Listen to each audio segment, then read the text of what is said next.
Welcome back to Morning Express. In case you're joining us now, welcome aboard. Well, today being Tuesday, we want to look at what's making headlines on the dailies. In case you're joining us now, quick reintroduction of the guests that I have.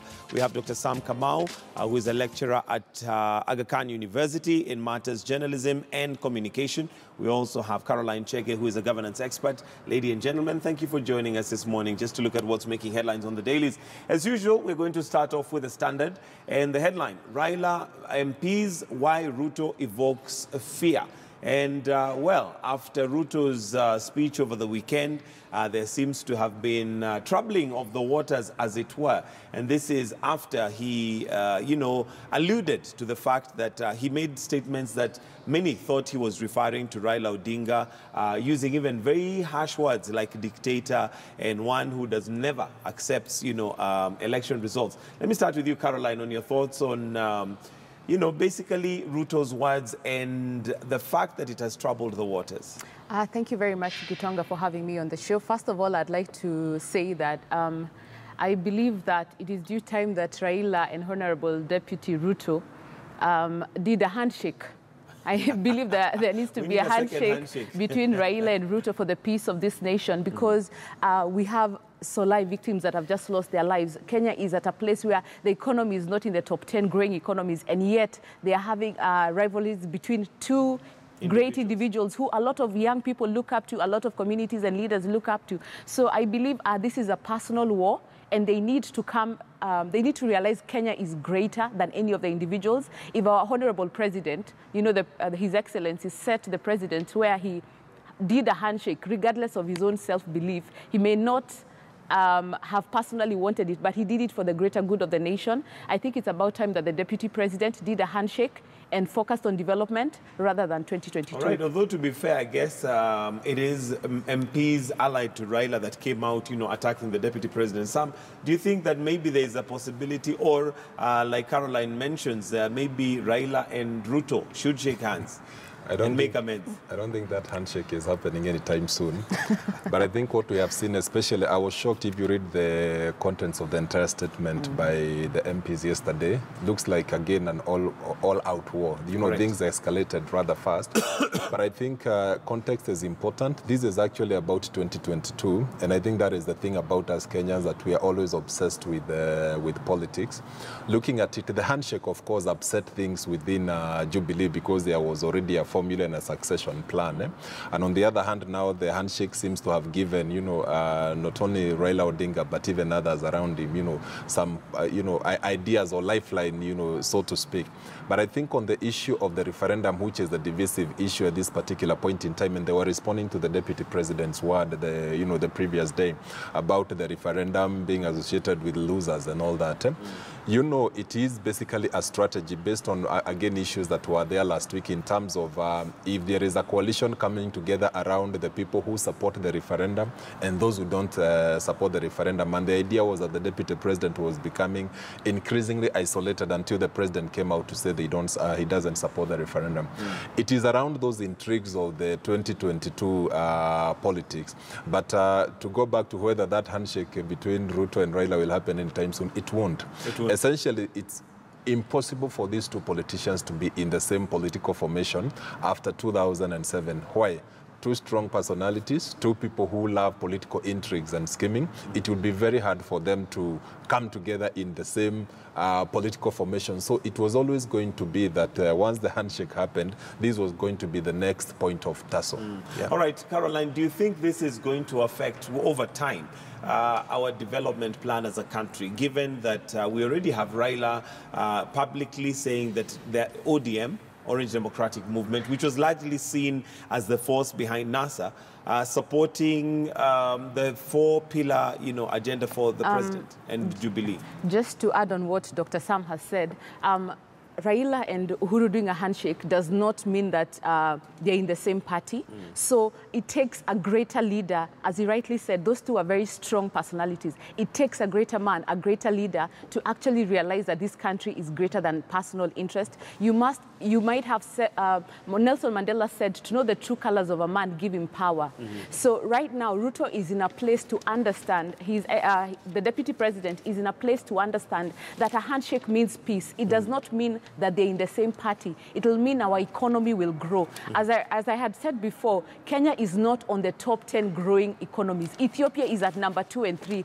Since when did Ethiopia beat our economic excellence in Africa? We are lagging behind in economic growth in Africa because of our love of politics, scheming, propaganda, and at the end of the day, who has to pay for this? It is Kenyans who have to pay for it. And even as you said before that it is the MPs. MPs only are the voice of the leaders. You're only as good as your leader. So he's equally aware of what is ongoing. And I think it's about time that they realize this country is greater than any both individuals. It doesn't matter how strong you are. It takes the strongest man. I mean, look at Nelson Mandela. What did he do when he came out of prison? He chose to make peace. He would have chosen to do anything he wanted to. And the reason where... And he had the power to do he that. had the power. He had the power to break South Africa or make South Africa. So His Excellency Ruto and His Excellency Raila, the people's president, they both have power to either break or make Kenya. Dr. Kamau, do you think that there is going to be at least some light at the end of the tunnel, given that we must admit that, you know, the president and Raila made a very bold move to have shaken hands. But the other thing that might be possibly playing in the background is the fact that it was not clear what the contents of the handshake were. So everybody is trying to fill in the gaps. I think it's important for us to remember the context and also the spirit of the handshake. And I think it was a great thing in terms of these two leaders coming together. One thing everybody acknowledges is that the handshake has managed to calm political tensions in the country and brought us, you know, I would say peace and stability at this particular point in time, considering what we went through last year.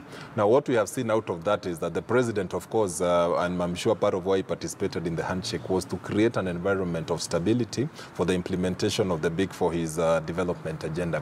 For Raila Odinga, of course, the handshake has also given him stability and some kind of redemption after the swearing in at Uhuru Park, because you have seen the treatment he's getting when he goes to South Africa, when he goes to the UK as a special envoy of the country, if we were to look at it that way. For the deputy president, after the handshake, he still, of course, seems to be scheming around the 2022 elections. So it seems like the President Uhuru owns the Big Four.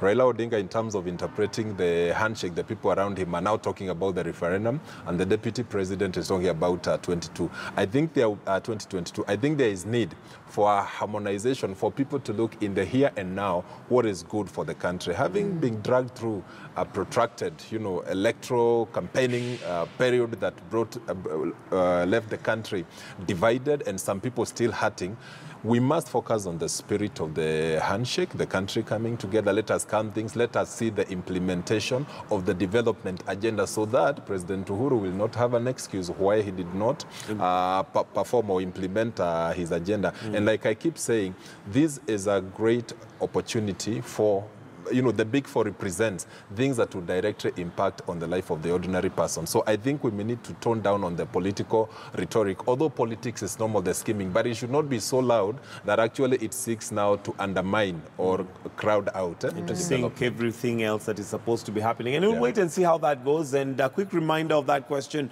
that we are running today. And the question is, do you think that the Building Bridges initiative will last to 2022? Or are you already seeing signs of it cracking and giving way, given the war of words between those members of parliament allied to the opposition leader Raila Odinga and the deputy president? Will the Building Bridges initiative last to 2022? Let's now move on to page 3, and an interesting, I don't know if you watched the video of this lady, as she was completely oblivious of where she was at that point in time, and she happened to walk near the president, and the president, I don't know whether to call it cheeky or just friendly, or him just being human, or him just being himself. One of the things that I think many people like about President Uhuru Kenyatta is his charm. So he reached out and, you know, shook her hand and she walked. But anyway, Solai woman, sorry for brush with President. Caroline, you're... First of all, this is another Githeri Man media. This is another story. This is Solai woman, sorry for brush with the president. To be honest, this woman did not even approach the president to say, you know, what are you doing for my people? For her, it was as if she had met a semi-god. Sorry to say this, to be very honest, but we live in a country where leaders have become sort of semi-gods. You forget your own problem. You forget your daughters were killed, your sons have died, your people have died, and you're more caught up with just that you have seen him. We'll see how does... You know, how does all this media buzz around this transform the lives of the people of Solai? I would like to see media focus on, you know, on the real issues. We only talked about Solai for 2 days. No one is now talking about Solai. I even saw that somewhere it was written that the president tweeted about it like a few days later, about the victims. And yet, as Kenyans, we are very quick to, I stand with Las Vegas, I stand with France. But when it comes to Solai, there are no more hashtags about Solai. People are talking about seeing the president. I mean, this nation, to be honest, our values need to be re-evaluated. Dr. Sam. I would see it bit different because you remember it was in a very somber environment where, you know, during the memorial service. And I think, yes, we have had actually enough stories around Solai and the tragedy. Perhaps the question is what we will, you know, do next or learn from that. But I think for the experience of this woman, it may appear something simple, but it may have transformed her life. You know, the brush with the president and, you know, the shock is like she had seen God. It's one of those moments, creates, of course, a distraction from the issues, but I think it's something welcome. Shows the president in his, you know, as human, and the woman also getting that opportunity. I see it as normal, and there's a good story also if you think about it, because there were many stories around Solai. Right. Beyond the tragedy, what were the other issues, the side stories that were happening? And I think this is one of those. Oh, sorry, just to add that, I see that she may be invited to State House reading the story. I just hope she uses the best of this opportunity to transform Solai. Yeah, her being a school teacher. All right, and we'll wait and see how that goes. Well, for her, she says she feels guilty that she did not even realize she was passing near the president, and she would want to meet him now again. And we'll wait and see whether she's going to meet him. And let's move on to page 6. And a rather disturbing story and shocking cases of women who take their own children's lives. And one of the things that we've been highlighting or mentioned previously is that there seems to be a need for us to focus on mental health. The number of cases that we've seen of people who are killing each other. Just recently, we had that man who woke up and killed his children when the wife had gone to what they call disco matanga, matanga that I think is gone for overnight. But now, another case here coming of shocking cases where women would take their own children's lives. And I would imagine this is maybe after, you know, the depression that comes after you give birth. Maybe we start with you, Caroline. They need to focus on mental health. As we talk about shocking cases of women who take their own lives, you can see most of the stories are 19, 16-year-olds. These are teenagers who take their own children. They're actually children who are taking their own children's lives. We must understand that mental health is as deadly as cancer. But in this nation, we are yet to come to grips. People suffer with mental health, and they don't know that they are suffering from mental health issues. And then in teenagehood, a woman or a girl or a teenager is physically ready to give birth, but she's not psychologically prepared to be able to give birth. And we must advise this. Let us talk about the East African community. What is the legal age of getting married? In Tanzania, it is 14 years, because at 14 years, a girl is capable of giving birth. But are we looking at, is she psychologically prepared? We have the case in Sudan where there is a young teenage girl who's going to be, you know, given a death sentence because of murdering her husband, because it is a long story. But what I'd like to say is that we must be able to understand that even though young girls are physically able to give birth, we must prepare them for the mental preparation that is needed. Even as they go to other prenatal classes, let those prenatal classes have psychological classes. Can they have mental preparation, mental training, because a lot of women do not do this out of a willing heart. I mean, you've carried a child for 9 months. No woman wants to take the life of the child. Yeah, but if they're psychologically prepared, if the hospitals, the health clinics, the nurses are even given the equipment, even them they are trained regarding mental health, so that they're able to notice if a young girl or a young woman comes to give birth, they're able to notice the mental health signs. You know, they are only trained to notice the physical issues. Correct. But can they be trained to also understand the mental health issues? It'll be able to lessen these shocking cases. All right, Dr. Kamau, do we need to increase our knowledge on mental health and possibly even invest a bit more in terms of resources to ensure that we have more trained staff and even just awareness? I think so, and I agree, but I would say also beyond the postpartum depression, which would be one of the cases, you know, one of the reasons for women taking their children's lives.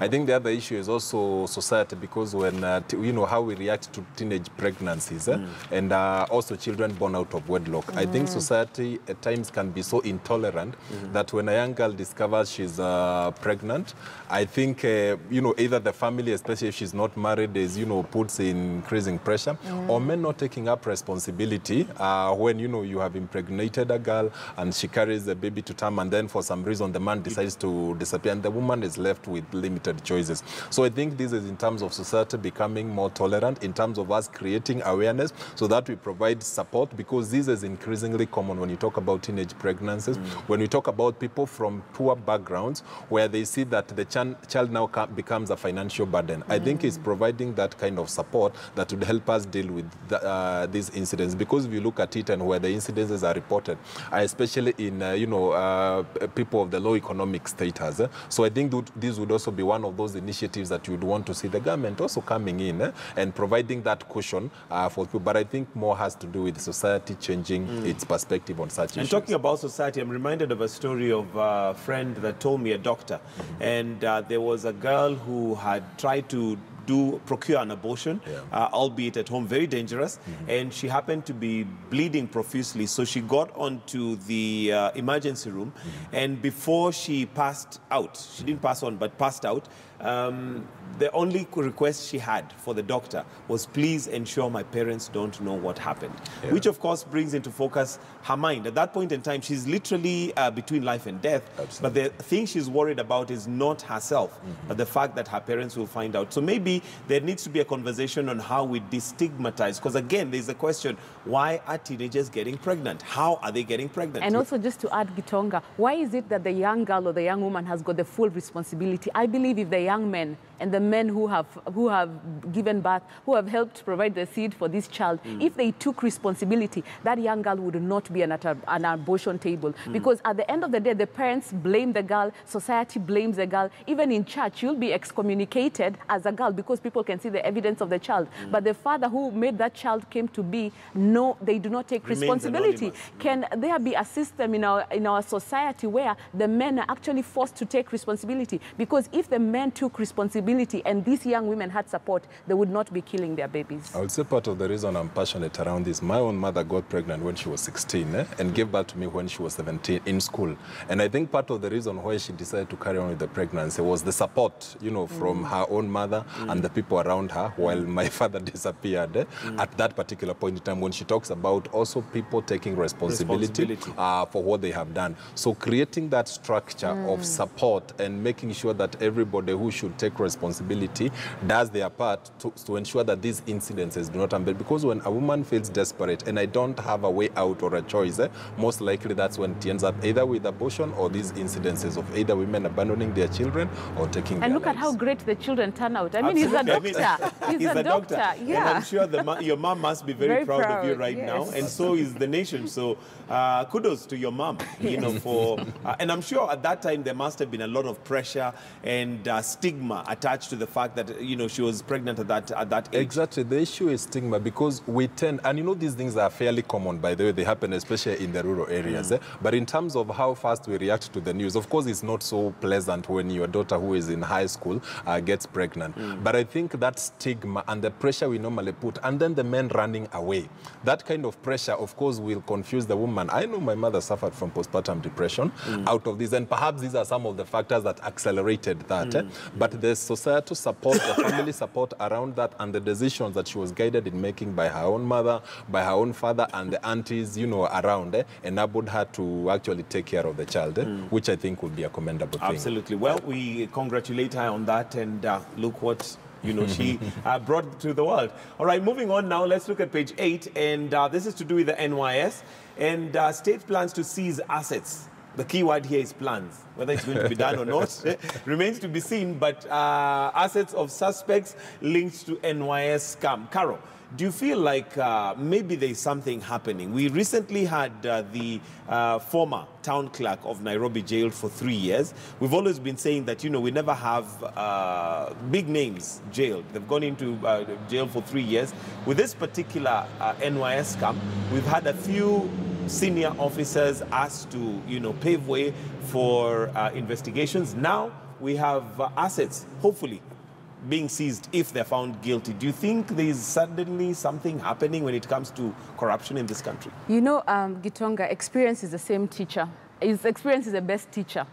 And this is the same story, different season. We had this in the former government. In the last 5 years, in the last former government, NYS was a cash cow. This is National Youth Service. Can I ask you, even just the most basic, do the NYS have a database of every young person in this nation to show their skill, their capability, their profession? Do they have a database to account for young people? Or is it stories of 30 billion lost, 9 billion lost? And then, we have in countries like China, where such leaders, if you are found in such a scam, you have a death sentence. But in Kenya, you are adored, worshipped, and even given a greater position after this. We have never seen anyone who is behind a death sentence or, anyone, let alone a death sentence. No one has a sentence regarding the NYS scam. It is investigation, suspension, very light crimes. All we know is that 791 million shillings was lost in the previous one, 9 billion on this one, but it seems like nobody really stole the money. Can the president actually put his foot down? Because to whom much is given, much is expected. If his cabinet secretaries are not able to deal with this, let the judiciary and the president actually come together and make, let us see people behind bars. Let us see life sentences behind bars. And this is the only way NYS will prove. Because it has proven to be a cash cow that is benefiting. There seems to be payments that are going to, they are saying to air offices, ghost offices. But these ghost offices, they are owned by wealthy leaders. And we know them. So why aren't we bringing them to, to the top of the table? Why aren't we calling a spade a spade? These leaders have committed a crime. Can they be sentenced by the judiciary? Is it that in this country, if you're a wealthy criminal, or if you're a powerful criminal, you're above the law, you're above the judiciary of this nation? We have to teach young people that, do you know, in the next government, when young people take up this CS position and they take up this permanent secretary position, what did the predecessors do? They took 9 billions. They formed ghost companies. They took the money. So this is the president's, this is what you're showing young people. So you have only mentored the new government how to do it because the previous government did it. Why not them? Because this is a new ministry. It is meant for the young people. The young people are suffering the most that they have ever suffered since independence in this country. It's supposed to take care of them. It is meant to take care of them. Unemployment rates are high. There is no database to show. Okay. Yeah. All right. Dr. Kamau. I'm a little bit. And I feel my sister. You feel her. She definitely is talking about this very passionately. I'm a little bit hopeful. Based on what I have seen, because what we have seen previously, I remember during the show on Friday, I think it was the week, reviewing the week, we said that the president had to take action to show actually, because when you look at the, corruption stories that are coming up, now there's another one around NCPB, the Cereals and Produce Board. When these issues start cropping up this early in the president's second term, this has the ability to undermine his development agenda. The big four is talking about, I've always said, each and every one of them is a potential corruption scandal unless he is able to, this early, deal with this. Now, why I'm saying I'm a little bit hopeful is not only the senior officials that have stepped aside, but you see corruption is normally facilitated in the pipeline by junior officers. So the decision by the, CS Margaret Kobia to send home, on compulsory leave, the junior officers in the procurement and the finance system who are normally used to facilitate corruption, for me, this actually indicates seriousness. And I think it's also a welcome initiative in terms of the president being able to put his foot down and demand accountability from his CSS and PSS, and the PSS must also send the same message strongly to the junior officers within the ministry that everybody will bear responsibility. For me, it's not enough for the CS or the PS to step aside, but we must also go for the people in the pipeline, because what you have done in the past is we get the leaders to step aside, new leaders come in, that is new CSS, new PSS, but they find the same system intact that facilitates that particular corruption, and then it becomes an ongoing cycle. All the same, I would like to say that these corruption issues, now last night when I saw again NCPB, there are issues coming out, and some up close to about 1.9 billion may have been lost. It actually discouraged me in terms of, are we going to have this corruption narrative? Are we doomed? Are we cast to keep talking about corruption every day? Yeah, all right. It discouraged me. Well, there you go, and there's a lot more in the Standard, but let's now also take a look at the Nation. And the headline is Tempers Flare as Raila allies hammer Ruto. And again, this is to do with, well, the statements that were made by the Deputy President over the weekend, and of course those allied to the former Prime Minister Raila Odinga coming out guns blazing, basically hitting at Ruto. But there's also another story here that we do not want to ignore: how Janet died, the untold story from City Park. And this, of course, is also as IPOA directors were, their term was coming to an end. Let me see if I can get it. The story is on page 3, the untold story of Janet's shooting. And this is a very sad story, because apparently there was Janet and a certain gentleman in a vehicle parked somewhere, and the police apparently tried to, you know, knock on the window, and at the point where the police knocked on the window, they sped off and the police shot. And of course, now questions remain as to why did they need to shoot. There are other ways they could have stopped them. There are probably more humane and, you know, ways that they could have stopped this. But also bringing into focus the police service that we have, or police force. Caroline. First of all, this clearly shows the great gap we have in this nation regarding the police equipping, the police, the skillsmanship of a police, the professionalism of a police, because the police said that they were alerted by a guard. This is a guard who probably has got zero training in regarding to understanding who is a suspect. They do not have any form of FBI or CSI training. And then they alert the police that this car has been sitting there for long. And probably these two individuals, maybe they were sat in the car talking or whatever it is they were doing for a long time. And then they call the police. And this goes to show, we understand that a lot of guards and security in this nation, they have a power issue. You have been to a place where you know you have to enter, but if you don't speak to the askari in a certain way, you know you'll be put on the side. They will show you who has the power. So this is a case where life is taken by people who are exercising their power. But at the end of the day, if they were rightly trained, if this guardman was rightly trained, if the police were rightly trained, they would have just approached them in a way. For even them to have sped off, there tells a story. How did the police approach them for them to speed off and not open their window and actually engage them? You know, and is there a way to that the police can, this is a story that has happened again and again and again. Every day we seem to see gaps in our police. None of us trust our police. To be honest, if I was this girl, I'd also speed off, because we don't trust our lives with the police. Absolutely. And sorry, just to add on, the young man who is now in ICU. Right now, he's in ICU, but the media, the police, everyone is in his ward. He's actually saying, can you please tell my mother no one to visit me?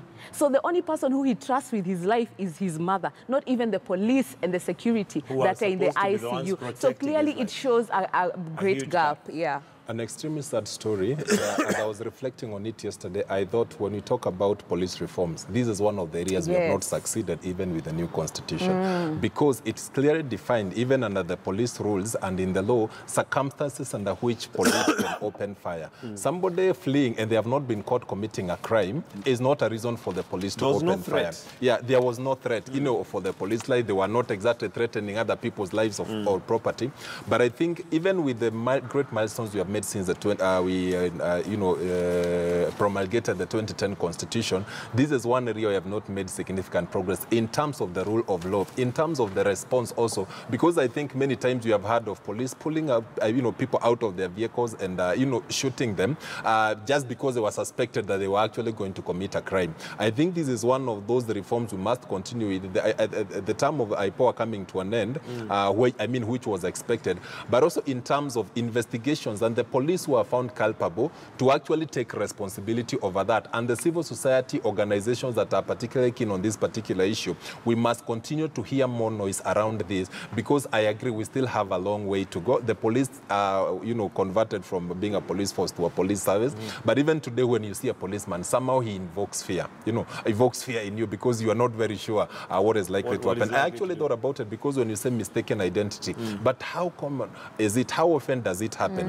Is one of those issues we must actually have a conversation around. And for me, I thought this happening around the time of IPOA coming to an end, it must open room for a conversation around that, because this is pretty common. Is it that maybe it's something in the training? Is it a culture that is so entrenched within the police force that they are always trigger happy? And the other thing, what is shocking is that actually these people are outside their jurisdiction. That is the police on patrol. Yeah, they are from Eastlands. What were they doing in Parklands? You see, there are questions around that, and the only thing we're told is that they have been suspended, but we know with they the time... Been disarmed. Yeah, you just hear that. Well, we'll wait and see how that rolls out, but we are out of time. Thank you very much, Caroline Chege and Dr. Sam Kamau, for joining us this morning to review the papers. And, that's what's on the headlines, but there's a lot more in your papers, so do get yourself a copy. And at this point in time, we want to take a break. And those of us watching on KTN Home, this is where we part ways and say goodbye. KTN News, we still have a lot more lined up for you. Part of it being our political point, and of course that question, will Building Bridges initiative last to 2022? After what we've seen, the tempers that are flaring between members of parliament allied to ODM and those allied to Jubilee, is this initiative going to last? So KTN Home, we say goodbye. KTN News, we take a break. We'll be right back.